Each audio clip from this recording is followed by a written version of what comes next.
Saudara-saudari, marilah kita mendengarkan renungan dengan judul Tuhan Yesus mengutusmu, yang berdasarkan pada Injil Markus bab 6 ayat 12 dan 13. Lalu pergilah mereka memberitakan bahwa orang harus bertobat, dan mereka mengusir banyak setan dan mengoles banyak orang sakit dengan minyak dan menyembuhkan mereka. Dalam nama Bapa dan Putra dan Roh Kudus. Amin. Saudara-saudari terkasih dalam nama Tuhan Yesus Kristus. Dari begitu banyak orang yang mengikuti Yesus, Ia menetapkan 12 orang menjadi rasulnya. Mereka itu berasal dari kalangan nelayan. Ada yang pemungut cukai, ada juga dari kaum Zelot, dan umumnya mereka adalah dari kalangan orang kebanyakan. Pada bacaan liturgi pada hari ini, ke-12 murid itu diutus oleh Tuhan Yesus. Mereka diutus berdua-dua. Tujuannya supaya mereka dapat berbagi dan berdiskusi dan bisa saling mengingatkan. Mereka diberi kuasa atas roh-roh jahat.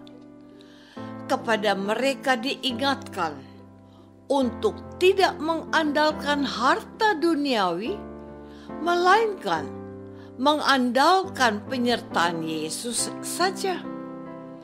Mereka tidak boleh membawa apa-apa kecuali tongkat. Mereka harus mencukupi kebutuhan mereka seperlunya saja. Mereka boleh menerima apa yang telah disiapkan oleh mereka yang menerima kedatangannya. Makan, minum, apa yang dihidangkan bagi mereka. Jika orang tidak menerima, mereka harus memberikan peringatan kepada mereka dengan mengebaskan debu yang ada pada kaki mereka. Saudara-saudari terkasih, lalu pergilah mereka memberitakan bahwa orang harus bertobat, dan mereka mengusir banyak setan dan mengoles banyak orang sakit dengan minyak dan menyembuhkan mereka. Demikianlah ke-12 rasul itu melaksanakan tugas perutusan Tuhan Yesus kepada mereka. Menarik bahwa tugas mereka adalah untuk mengingatkan orang untuk bertobat dari kedosaan mereka dan menerima Tuhan Yesus sebagai satu-satunya juru selamat mereka. Hal itu ditunjukkan oleh kuasa yang menyertai mereka dari Yesus. Mereka sanggup mengusir banyak setan, dan mereka juga menyembuhkan banyak orang sakit.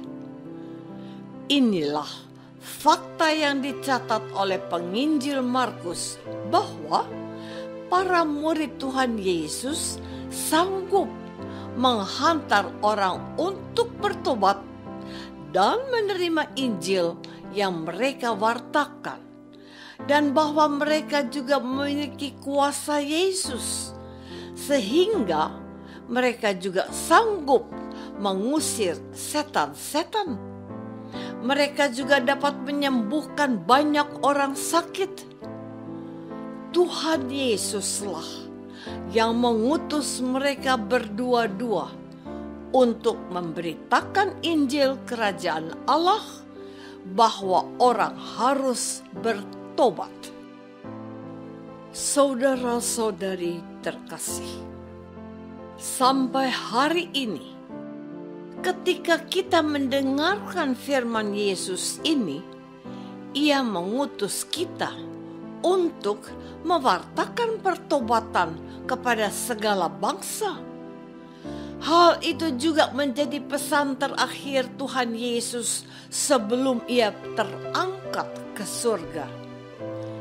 Pergilah ke seluruh dunia, beritakanlah Injil kepada segala makhluk. Siapa yang percaya dan dibaptis akan diselamatkan. Tetapi siapa yang tidak percaya akan dihukum. Tanda-tanda ini akan menyertai orang-orang yang percaya. Mereka akan mengusir setan-setan demi namaku. Mereka akan berbicara dalam bahasa-bahasa yang baru bagi mereka. Mereka tidak akan mendapat celaka. Mereka akan meletakkan tangannya atas orang sakit dan orang itu akan sembuh. Markus bab 16 ayat 15 sampai 18. Pesan Tuhan Yesus ini yang menggerakkan para rasul yang diutus untuk mewartakan Injil dan bahwa orang harus bertobat. Bukti bahwa mereka itu diutus oleh Tuhan Yesus sendiri, bahwa mereka diberi kuasa oleh Tuhan Yesus untuk mengusir roh-roh jahat atau setan atau iblis, sebagaimana Tuhan Yesus menyembuhkan orang-orang sakit, para rasul dan mereka yang diutus Tuhan Yesus diberi kuasa untuk menyelamatkan orang yang sakit itu dari kematian dengan menyembuhkan mereka. Saudara-saudari terkasih, mungkin saudara pernah tahu, pernah mendengar atau mengalami sendiri kisah penyembuhan yang terjadi pada saat diadakan kebangunan rohani. Atau juga mungkin Anda menghadiri misa penyembuhan, di mana banyak orang sakit dibawa dan dihadirkan dalam perayaan Ekaristi Kudus itu. Mungkin Anda juga adalah salah seorang yang menantikan kesembuhan dari Tuhan melalui kebangunan rohani karismatik atau perayaan Ekaristi. Anda mengalami kesembuhan itu? Jika ya, bersyukurlah kepada Allah karena campur tangan Tuhan. Gereja Kudus juga mengenal sakramen pengurapan orang sakit. Sakramen ini dilayani imam tertahbis, uskup maupun imam, dan juga oleh diakon tertahbis. Mereka yang menerima sakramen ini dianjurkan untuk mengakukan dosanya sebagai wujud pertobatan dan selanjutnya dapat menantikan rahmat penyembuhan melalui sakramen pengurapan orang sakit ini, bila hal itu mudah dilakukan. Sebab biasanya sakramen ini diberikan kepada mereka yang menjelang sakratul maut.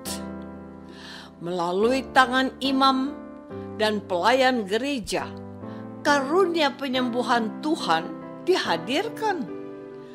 Namun, kita yang percaya akan kuasa Yesus ini juga dapat mendoakan saudara kita yang sedang sakit di rumah kita masing-masing. Mohon kuasa Yesus yang menyembuhkan. Dalam nama Yesus, Tuhan sembuhkan saudara kami yang sakit ini.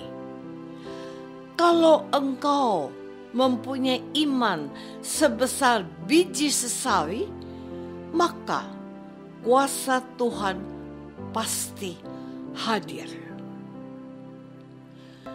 Apakah aku percaya bahwa Tuhan mengutus aku untuk menghadirkan kuasa-Nya? Marilah kita berdoa. Bapa yang maha baik, tambahkanlah iman kami kepada Putra-Mu yang mengutus kami untuk mengajak orang bertobat dan memperoleh rahmat kesembuhan dari segala penyakit. Bantulah kami untuk mengandalkan Yesus, Tuhan dan pengantara kami. Amin. Semoga kita semua selalu dinaungi dan dibimbing oleh berkat Allah yang Maha Kuasa. Dalam nama Bapa dan Putra dan Roh Kudus. Amin.